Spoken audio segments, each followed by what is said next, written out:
Hi everybody, my name is Kelsey Hess. I'm an independent consultant with Arbonne. Thank you so much for watching this video. I am here to share with you all about Hostess Coaching. I have been in the business for just over 10 years now, and I implemented Hostess Coaching in my business almost probably 5 years. I implemented it in my business because I was finding a lot of my events to be rescheduling or just canceling, or also to they weren't always having enough guests there. And so I started doing these meetings before my event and found it really helped. So my events were less likely to cancel, and if they did cancel, they just would change dates. And also I was having more people there. So I am really happy with Hostess Coaching and what it's done for my business. Over the past couple years, or for sure the past year, a lot of our events have been changing to online. So I'm going to do my best to kind of split this in two sections. First, every time I talk about something, I'm going to talk about in person, and then the second part of that is I'm going to share with you how you would do it for an online event. So first thing is to set a date. So it is really important. I always set my events a date with a sense of urgency. What I mean by that is I try to book my in-person events about a week and a half to 2 weeks out. I don't like to book them any more than like a month or 2 months. I find it kind of loses that excitement. If I have to, I will, but my goal is to book it about a week and a half to 2 weeks 2 weeks out. The second, for online events, is the great thing about those is there's not a lot of prep for the host. They're recorded, so I book that about a week in advance, and I find that works perfect. So the second part of that is once I set the date, I book a hostess coaching with my host. So this is more so for in-person events. And what I do at the hostess coaching event is I really just prep my host.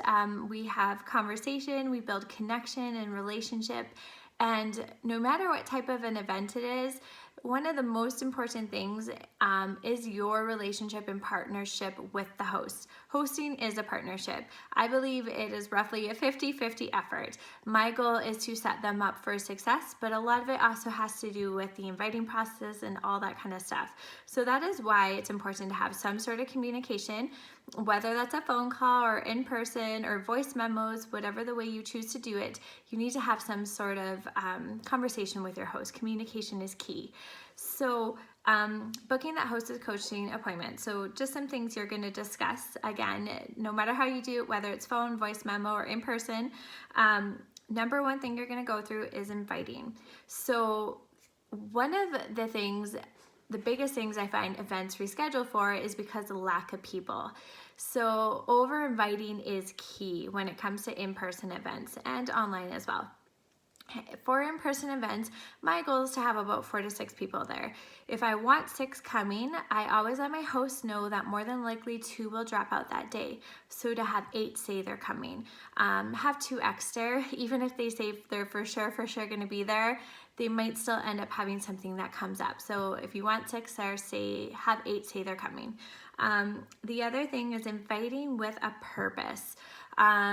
And this goes both ways. I always coach my host to, if they have friends that are, say, vegan, huge into health and wellness, looking for additional income, very entrepreneurial, I get them to kind of think of people to invite who are into things like that, because they align up with Arbonne's mission and purpose.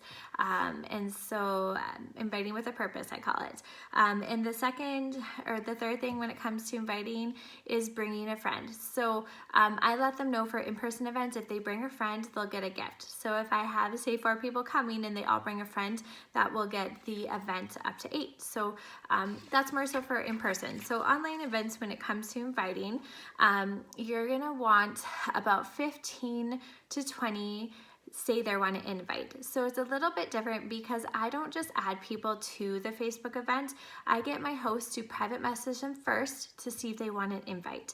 I find it's professional that way. That way they're just not added to something where they don't want to be there. And yeah, I just find it respectful. So I give them some verbiage. It's very important to give your host verbiage. to invite, because it's going to give them confidence.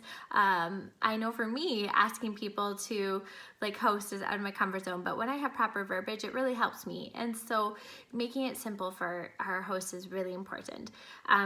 So we have on our team Facebook page, we have a file that gives us verbiage and a breakdown of our online events and verbiage that we can use.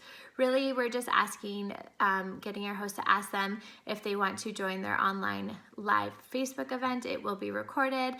There's going to be a couple posts throughout the week, and there's a prize at the end. So that is very simple verbiage for that. Again, 15 to 20 people, over inviting is key. Just an example of having, I had a Facebook party a while back, and I had a host, well, 2 parties. So I had a host where she invited probably like 90 of her friends. Obviously, she didn't private message them beforehand. She just added them all to the event. It was a very, very low event as far as interaction. There was barely any people commenting. It just wasn't a great event. But I had a friend who invited about the 15 people, so she private messaged them beforehand. We had about 10 interacting, and it was so fun. Like, it was an amazing event, and a lot of success came from it. So I just think it's important to private message people beforehand, yeah, so the second part is the event. So in-person events, what I let my host know at the Hostess Coaching is the arrival time. So at an in-person event, I arrive about 30 minutes beforehand, and that is to set up my products, but also if I have extra time, I do my best to help the host with whatever they need a hand with, whether that's last minute cleaning, chopping vegetables, building my relationship and connection with the host, because hosts make great business partners. And so building that connection is important. What they're doing means so much to me, whether it's a Facebook event or in person. I really want to show my gratitude for them hosting.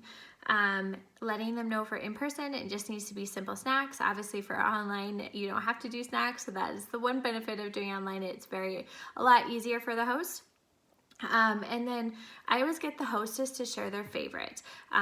So I do leave my hostess with some products at a hostess coaching appointment if we're meeting in person. And online, I would drop off like a pamper basket or mail them samples if they're not local. I do want to get some products in their hands though, so they can try and figure out a favorite product. So for an online event, normally just before the event, that day of the online event, I get them to share one of their favorite products, whether they do a post or normally I try to get them to do a video so their guests can see them. So yeah, and then with the online event, I open it up about 5 days before, and I open it about a week before and do a post about 5 days before. So once a day.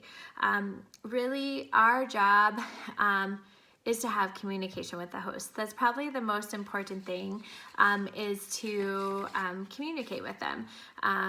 What our expectations are, having a thankful heart that they're hosting for us, and just letting them know that they really need to interact with their guests. And that's more specifically for an online event. As their guests comment, I really let them know it's important to communicate with their guests, comment back, reply back, things like that. So I think that is it. Hopefully I covered everything. I wish you guys all the best with your events, and definitely a lot more going online, and it is a great way to build our business. And yeah, I wish you so much success. Have a great day.